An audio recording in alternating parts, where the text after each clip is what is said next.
যেসব ব্যক্তিরা তন্ত্রমন্ত্র ইউটিউব চ্যানেল দেখে কাজ করে, কাজ হয় না, তাদেরকে বলবো এই গুপ্ত প্রয়োগটি করতে। এটা এমন একটি পাওয়ারফুল মন্ত্র, যে মন্ত্রের দ্বারা আপনি যে কোনো ধরনের তন্ত্রমন্ত্র যন্ত্র কাজ করতে পারবেন। এবং এই মন্ত্র যদি আপনি প্রত্যহ জপ করেন, আপনার নিজের মধ্যে ঊর্জা শক্তি বৃদ্ধি পাবে এবং তন্ত্রমন্ত্র ছাড়া যে কোনো কাজে আপনার জয়ী হওয়া সম্ভব। এটা এমন একটা পাওয়ারফুল মন্ত্র এবং গুপ্ত মন্ত্র। অনেক ব্যক্তিরা বলে আপনার মন্ত্রে কাজ হয়, অনেক ইউটিউব চ্যানেল দেখে মন্ত্র জপ করি, কাজ হয় না, বা যাদের গুরু আছে তাদেরও মন্ত্র কাজ হয় না।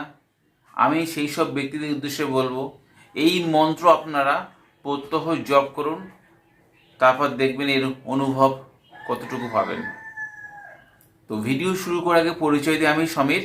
আপনাদের কাছে অনুরোধ, আমার চ্যানেলটি সাবস্ক্রাইব করুন, ভিডিও ভালো লাগলে শেয়ার করতে ভুলবেন না।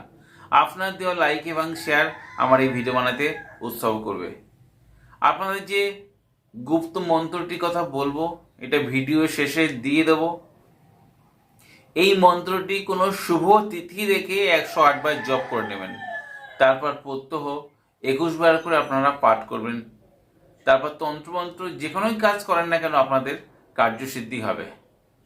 অনেকে বলে, দাদা আপনি মন্ত্র ভিডিওতে বলেন না কেন?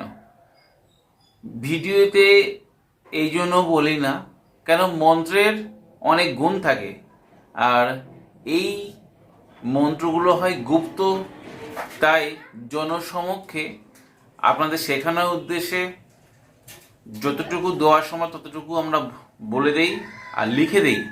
আপনারা যদি তন্ত্র লাইনে থাকেন তাহলে আপনারা মন্ত্রের ভেদ দেখলে বুঝতে পারবেন এবং আপনারা শিখতে পারবেন। কারণ কিছু কিছু মন্ত্র গুরুর নির্দেশ থাকে, মন্ত্র বলে দেওয়া হয় না, আর যতটা সম্ভব আমরা প্রকাশ করে দিই শেখানোর উদ্দেশ্যে, আপনারা যাতে নিজের কাজ নিজেরাই করতে পারেন। সেই জন্যে মন্ত্র প্রকাশ্য বলা হয় না। আর আপনাদের যদি ভিডিও উপকারে আসে, আপনার বন্ধু বান্ধব বা আত্মীয় স্বজনদের শেয়ার দিতে ভুলবেন না। আজ বন্ধুরা এই পর্যন্ত, দেখা হবে আগামী পর্বে। ততক্ষণ সবাই সুস্থ থাকুন, ভালো থাকুন। জয় মা তারা, জয় মা কামাখ্যা, জয় গুরু বামদেব। নমস্কার বন্ধুরা।